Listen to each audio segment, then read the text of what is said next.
Ramai owner hartanah yang saya jumpa, dia ada duit tapi dia susah. Masalah dengan hartanah ni adalah dia dalam keadaan yang beku. Duit ada tapi tak boleh liquid. Liquidity adalah musuh utama hartanah. Bayangkan, on paper anda ada duit ratus ribu, tapi hakikat sebenarnya anda tak boleh nak buat apa-apa selagi hartanah tu tak dapat dijual. Lagi lama maintain property, duit lagi banyak keluar, rumah makin rosak, cash flow tersangkut, penyewa buat hal, itu belum bank call lagi.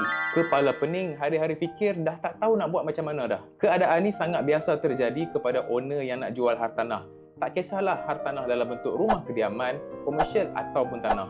Jadi, selagi mana hartanah anda belum dijual, segala perancangan keluarga anda akan kekal tersangkut. Tambah lagi, proses untuk menjual hartanah pada pasaran hari ini sangatlah mencabar. Lambakan overhang unit, developer sekarang pun ada buat banyak rumah baru, unit lelong pun semakin lama semakin bertambah dalam pasaran. Jadi, dekat sinilah peranan sebagai seorang ejen hartanah untuk bantu jual hartanah anda.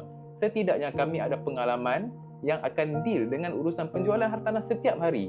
Jadi hartanah anda berpotensi untuk dijual dengan lebih pantas, lebih mudah dan lebih selamat. Kalau anda tak tahu, tak sempat, terdesak ataupun malas nak melayan pelbagai kerenah pembeli, anda boleh terus hubungi kami. Just give a call, kami akan bantu anda secepat mungkin. Jumpa anda.